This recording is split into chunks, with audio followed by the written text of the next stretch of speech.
Hello, good day mga boss. Cholet ng DIY ko Rips. So ito na yung part 2 ng ating installation ng tweeter pad, ano. Doon sa pagkakabit natin ng tweeter doon sa sasakyan. So dito sa Wigo, dito natin ilalagay yung tweeter pad, ano. So kung mapapansin nyo tong panel na to, straight lang ito. Yan. Flat lang. Pero yung panel na binili natin para dyan, ito. Ayan, oh. Tignan nyo, hindi siya straight. Meron siyang space para sa tweeter.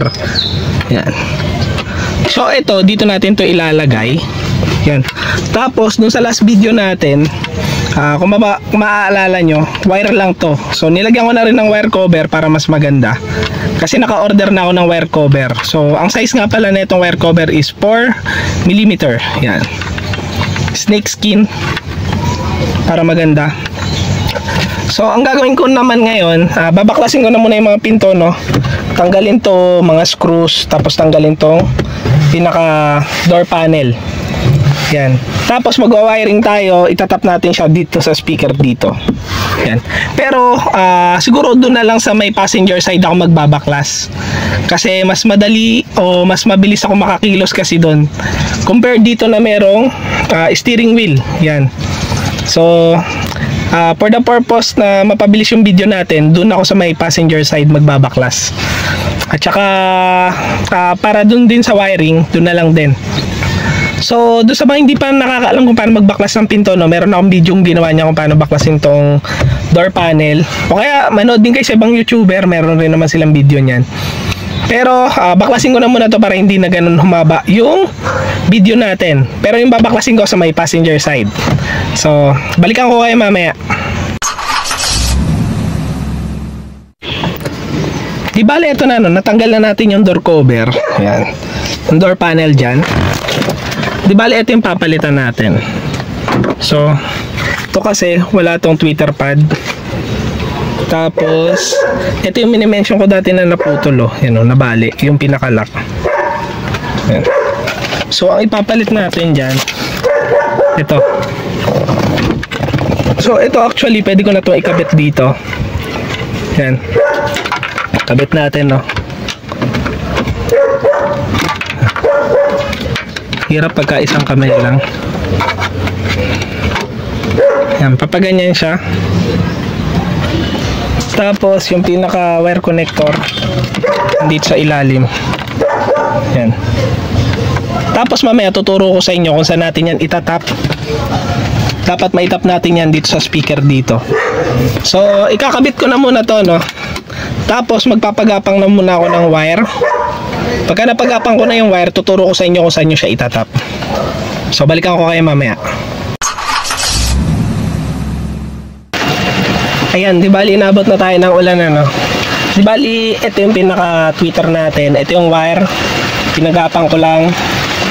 Yan, dito papunta dito. Papunta dito. Papunta dapat dito yan sa ilalim. Yan. Di bali ito na yung pinagapang kong wire. Yan. Tapos dito kayo magtatap. Yan. Dito.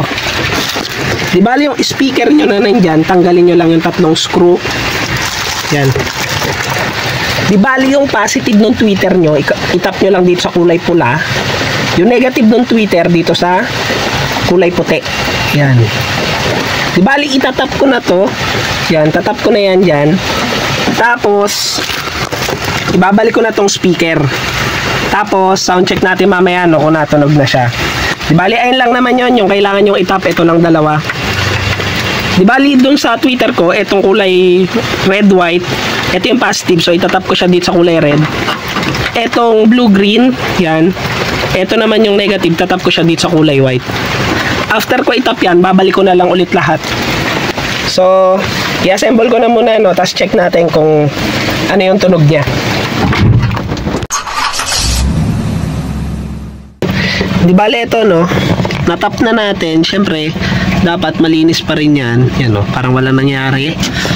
Tapos ayan, binalik ko na yung plastic.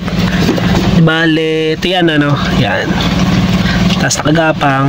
So marami na kasi ang accessory na kinabit dito, kaya masyado nang marami yung wire. Yan. Pero try natin i-sound check, ano. Pero syempre ang mapi-play lang natin yung video ko kasi baka makapiright tayo. Pero kayong ganito, mas maganda, no? Mas madali yung pagbaklas ng pinto. Kung wala naman, Ayan, no? pwede kayong gumamit ng... Hindi ko alam kung naririnig nyo, pero dagdag sound siya, kaya maganda din. Itong flying tool, no?